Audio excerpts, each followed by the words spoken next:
Welcome to the Hot Seat, powered by Affordable Staff. David Judge, and here we are at Season 2, Episode 7 of the Hot Seat, where we release a new episode every second Tuesday, and we talk to industry influencers that have worked hands-on in the real estate industry. We find out where they see the current and future trends, and what you can do about it to support and grow your business. Sound good? Yeah? Now, in today's Hot Seat, we are talking to Debbie Palmer of the PPM Group. So if you haven't heard of Debbie before, she actually started off in the real estate industry about 30 years ago. And around 20 years ago, Debbie formed a business called the PPM Group. Now, Debbie also runs a PPM conference, which is one of the only remaining property management-centric, focused annual conferences for the industry. And as of this year in 2019, is celebrating its 18th anniversary. Now, in our interview, Debbie shares why agencies are moving away from a shopfront and more towards a home-based or a shared workspace, how the importance of seamless integration of technology into a business can actually be a disruptor, how your focus on customer service can help you to differentiate yourself from another business, and finally, why it's important to use technology to support and not replace the people within the industry or within your business. So like I said, Debbie's been in the industry for a long time, especially as PPM over 20 years. And she's actually watched the industry go through wave after wave after waves of change. And she's actually sharing a number of real world examples and knowledge of where the industry is going in the future, while balancing the foundation of what the real estate and property management industry is all about. So some really, really good advice on the podcast or on the interview today. So without further ado, let's get started and roll it. Hey, David here from the Hot Seat. I also have... Hi, Damien. Hi, everyone. And we have... Hi, Debbie Palmer from the PPM Group. Good to see you guys. Yes. And thanks for having me here, guys. Yeah, really good. We've been sitting for a couple of days creating video content with you, which is fantastic. Yeah. And as a part of it as well, we said, well, look, we'll grab you, Debbie, and we'll sit down and do the Hot Seat. Right at the end of the 2 days film. Yeah, that's right. So now you're nice and fresh. We'll get right into it. Oh, I always look nice and fresh. Yeah, I think at the end of 2 days it's probably more vulnerable. So we thought we'd hit you at the vulnerable stage. Okay. No wine yet, though. No wine yet. Is it too soon? I don't think it's time. It's always wine o'clock. It's always wine somewhere in the world. That's right. So I suppose getting into it. Yeah. Tell us about yourself. Oh my goodness, where do I start? I guess my first passion, I'm a mum that's got 3 amazing children. I've got Jess, she's 7, Sarah's 9, and Lachlan's 13. So they have become my actual real babies. Yep. Outside of my first baby, which is the PPM Group, that, I've been the managing director of it for almost 20 years, and we specialise in property management, procedural systems, training, consulting, coaching, big national conference events in June on the Gold Coast. Probably on a little bit more of a... Can you get any more personal? I'm talking about your kids. I've got 2 puppies, 4 cats, 3 chickens, 2 fish. And I noticed actually your dogs aren't asleep on my legs. I know. For this. The puppies have been with us for the whole 2 days, but they've behaved. They've been very good. They're actually better behaved than my children. So, yeah. Leave that, Damien. Yeah. So, what did you first get into the industry? Why did I first get into the industry? I think like a lot of us old school property managers, I fell into it. Right out of school, I didn't have much direction or what I wanted to do, so I started doing hospitality and worked for a couple of really cool restaurants. There was one called Compadres in Brisbane, and it was an entertainment restaurant. It was where all the rock stars and famous people came to eat. It was a little bit like, I guess, the Hard Rock. It was an American franchise. But we were encouraged to socialise, have fun with the patrons. And I actually met a partner, one of the guests at the restaurant, who was my first serious boyfriend, a little bit older than me, and started dating. And he mentioned that he had an overseas holiday planned indefinitely. So obviously I invited myself along to that. I was only 18 and spent 3 months in Hawaii, settled in London, and that was my first introduction to property management.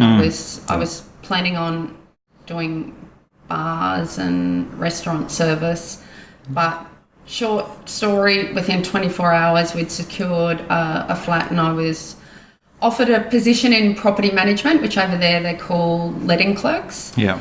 So I worked there for 2 years. I did a short period of time with a recruitment company over there. I really enjoyed that. And on the way home, we actually set up a bed and breakfast in France, a little town called Lacanau, where we went down, we rented a property, and we would bring tours of people down. And So you were subletting, is what you're saying? Yeah, they knew. They knew where we were. Did you have landlord permission? They couldn't even speak English. That's They right. couldn't speak English. Semantics, Damien. So reluctantly, I came back to Australia, settled on the Gold Coast, and worked on the border of Coolangatta Tweed, and that's 31 years ago. So industry running joke. Really? I started when I was 5. Yes, Yeah. that's right. Like many of us old Damien? property Yeah. managers How old were you? Oh, I must have been 2. too. Yeah, so I think property management, it's something that a lot of people will agree with. It's you love to hate it, but once property management gets into your blood, You're hooked. yeah, it's a little bit like a drug. Yeah. Yeah. And the industry obviously has changed over the years that Damien, you've been a part of it, and the years that you've been a part of it, Debbie. Right now, as we stand doing this interview, what do you see as being the biggest problem and or challenge in the industry? Oh, there's quite a few. I think that the top ones would be mindful and aware of the disruptors. That's probably more of an impact on the sales department. I think in property management, it's a relationship. It's more. It's a marriage. Yeah, well, it's more long term. Yeah. Other than, and when I say disruptors, I mean you've got your Cubbies, you've got your Airbnbs. Airbnb, though, I personally feel is not as big of a threat as it has been previously. But then you've got your Purple Bricks, you've got your Jim's Mowing has now come into it. Jim's Property Management. Yeah. Jim's Property Management. What did I say? Jim's Mowing. Yeah. Yeah, same. But we've same. got Jim's Mowing, Accounting, Jim's Property Management. Jim's everything. Jim's. But a couple of other ones are the structure of property management departments. I'm seeing more and more agencies move away from the traditional shopfront. There's a lot of startups from home. There's a lot more boutique agencies. I'm seeing in structure, even with you guys, VAs. Yeah. I think VAs are only at. We're not even at the tip of the iceberg. I know everyone that I talk to, a lot of people aren't aware of them, but when they understand the concept, and I share how valuable and how productive and they've been amazing for me. Yeah. So I think VA's structure of business and technology and automation, I think is another thing to keep up to date with. Everything.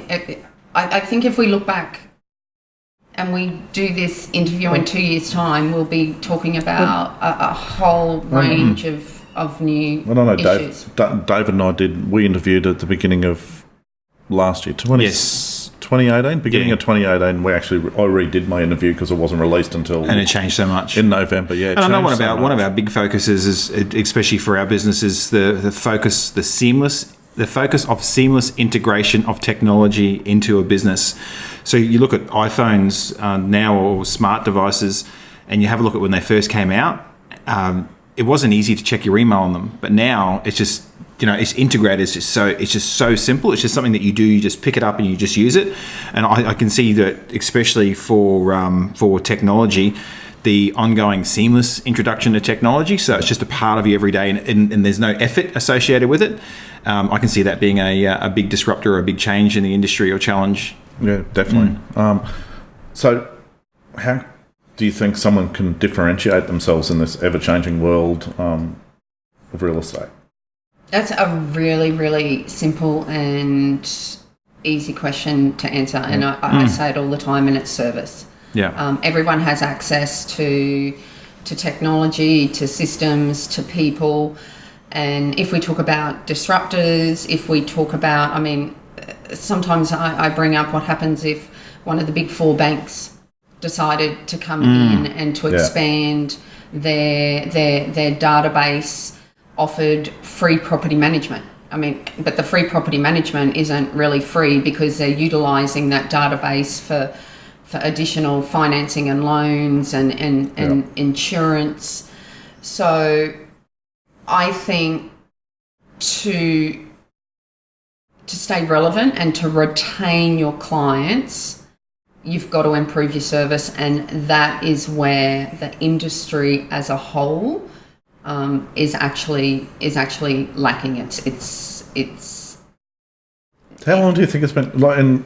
Ever since I've been in the industry, I believe used car sales people and real estate agents are sort of there on the list of most trusted people, and then doctors and nurses and that. No, least trusted. Least trusted. Yes. Yeah. Big breaker for the most trusted. Second bottom. Second bottom. Are we at second bottom? Second bottom. I think probably. used car sales. Used car salesmen as well. Used car. What can we do to change that? It's been all my career. I'm imagining it's been most of yours too, that we don't seem to be trusted.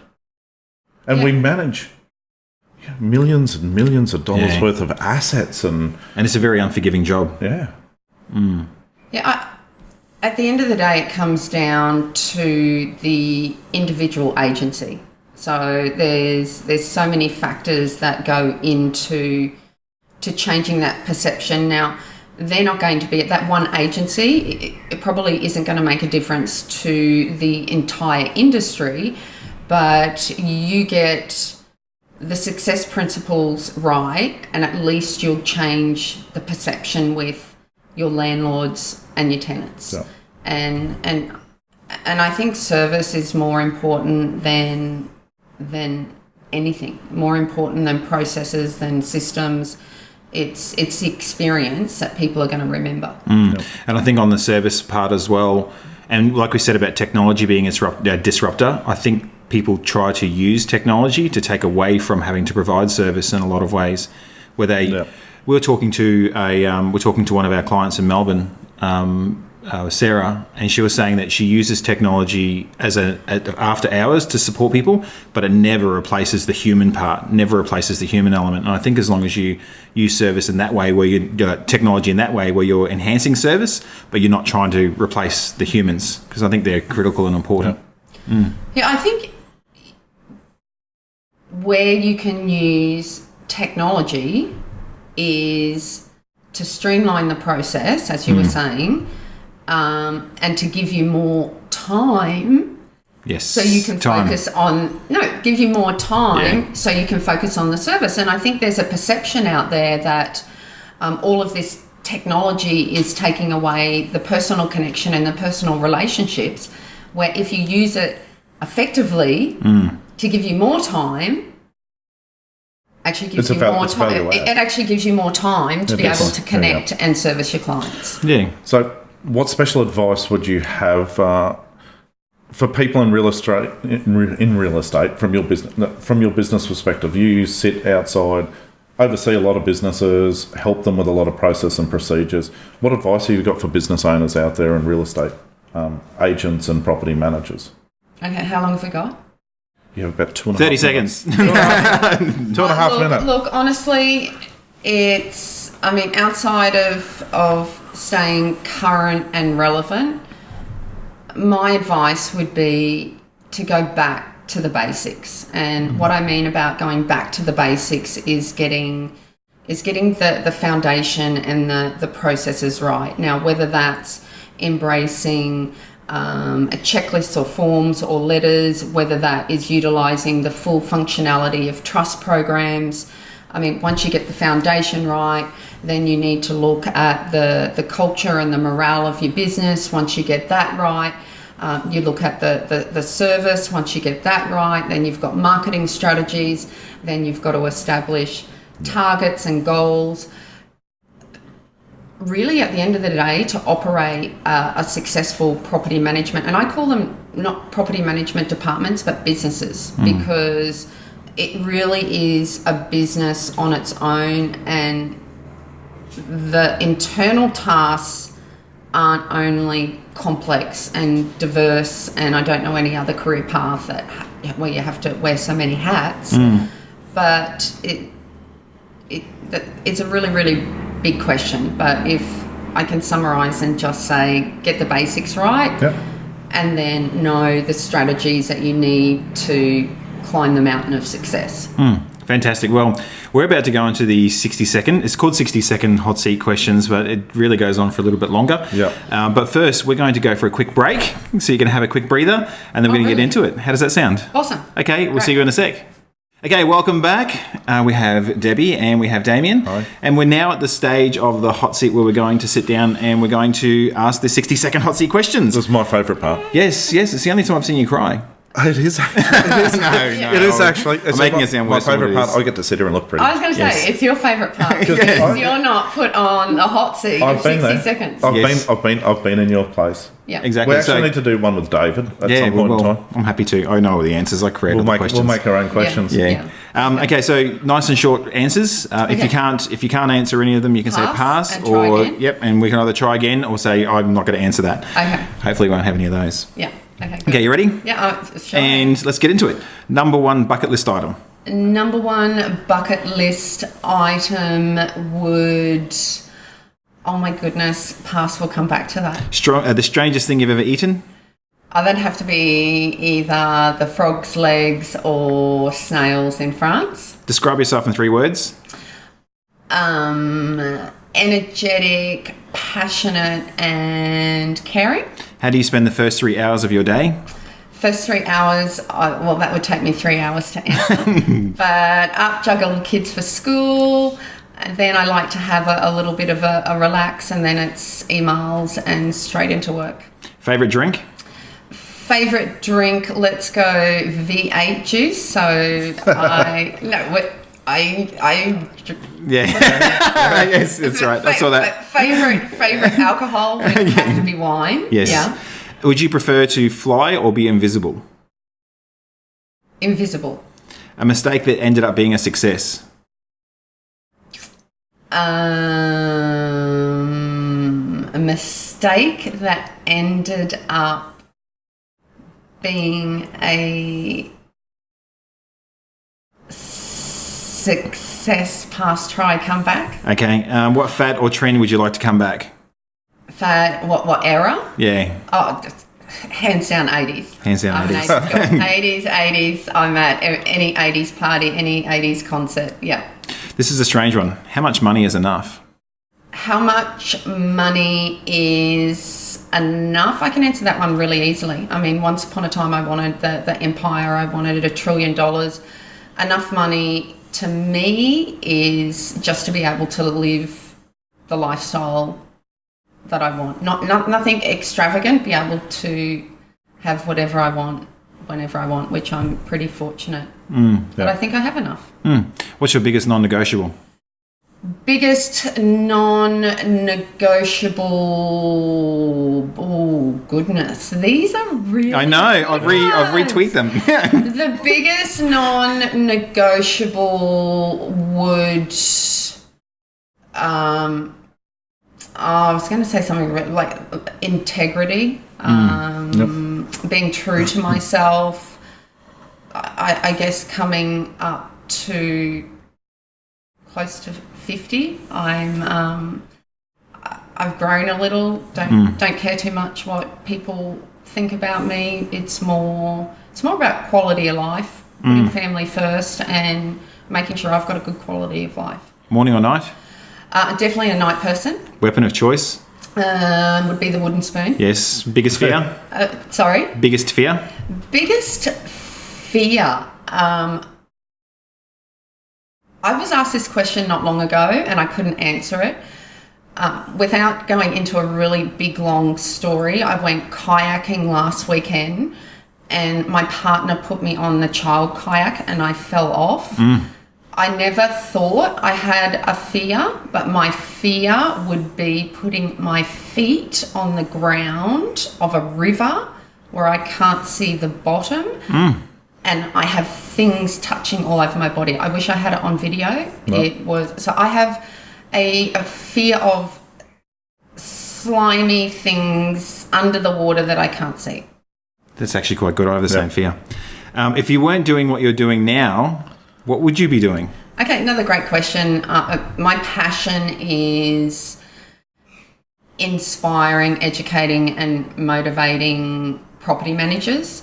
And it's actually been a goal of me to transfer what I do in the PPM Group to educating, inspiring and creating confident children through different programs, workshops, conferences, products. So, yeah. University or School of Hard Knocks? School of Hard Knocks all the way. What advice would you give to 18-year-old Debbie? Oh my goodness, and I think keep it clean. No, I think it's the same as a lot of people would say, and that is let it go. Everything always works out. I regret nothing in my life except getting stressed over silly things that never ever came about. So I'd say, Deb, it's all going to work out. Yes, that's good advice. Yeah. Friday or Monday? It doesn't really matter to me. Three kids, they all blend into one. Friday or Monday? Probably a Friday because I know I've got a couple of days to chill. Yeah. One item you could not live without? One item I could not live without. Oh, it's a bit. Your phone? Yeah, that's fair enough. Your phone. Cats or dogs? Preference would be.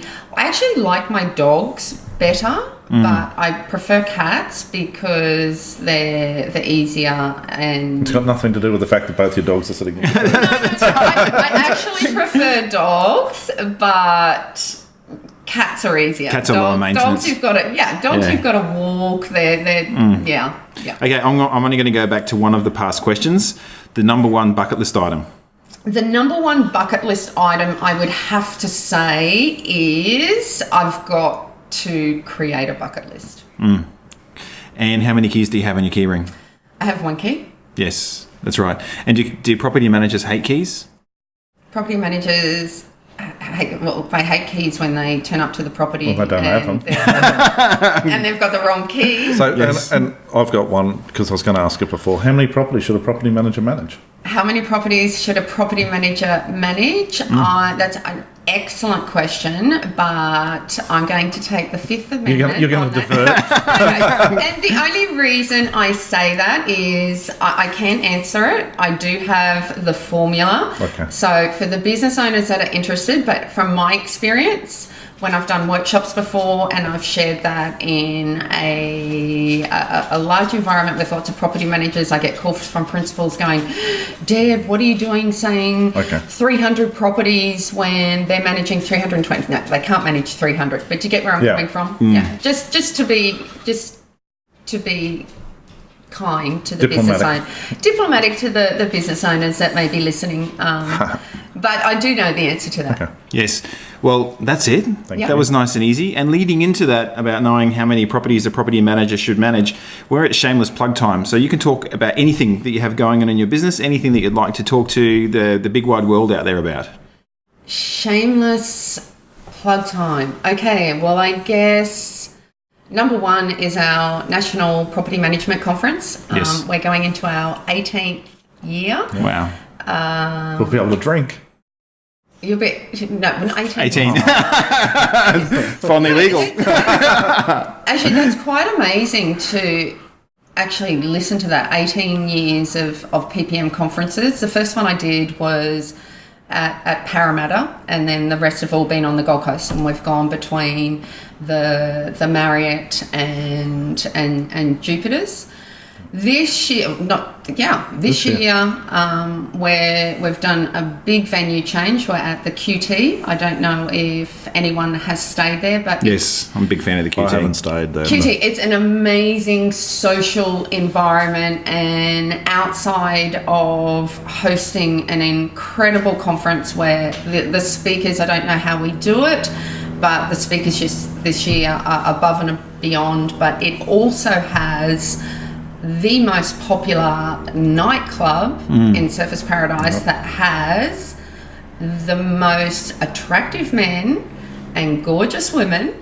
So we can combine a little bit of education and learning with letting our hair down and having fun. And I guess is just to let everyone know that I love property management. It's a passion of mine. We have a wide range of resources. Our PPM system, collection of checklists that hyperlink automatically to letters, forms, scripts, KPIs, has been in the marketplace for 18 years. I've got listing presentation DVDs, end of month landlord newsletters, due diligence. I do Tuesday live coaching every single week outside of the school holidays. And we basically do everything property management outside of technology and trust programs. So I'm going to be polite and not take up too much time. I could talk forever about what we do, but I really appreciate you guys having me in on the hot seat. Yes. It's something that I think it's the first time I've been live in front of the camera. You guys have been awesome the last 2 days, and keep up the good work. Yeah, and thank you too for coming on the hot seat. Thank you for everything you've done within the industry. 18 years, like you said, you're finally legal. Legal 18 years. Well, over 30 years in the industry. No. Yes, that's right. 18 PPM Group. in the conference. Yeah. No, it's a long. Well, it's all I've known. Property management's all I've known, and I think anyone that knows me or has met me knows is my focus is really to work with agencies to get them more productive and profitable, and I think inspire and give them a little bit of a pep and passion, because it can be tough in property management. So Well, fantastic. Thank you again, Debbie. Thank you, Debbie. Thank you, Damien, for helping me out with the interview. Yep. You had the easy part of sitting there and laughing as Debbie answered all the questions. I know. Yes. I know. yeah. Yes, and thank you again, everybody, for watching, and we'll see you on the next episode of The Hot Seat. Okay. Thanks, guys. Bye. See ya.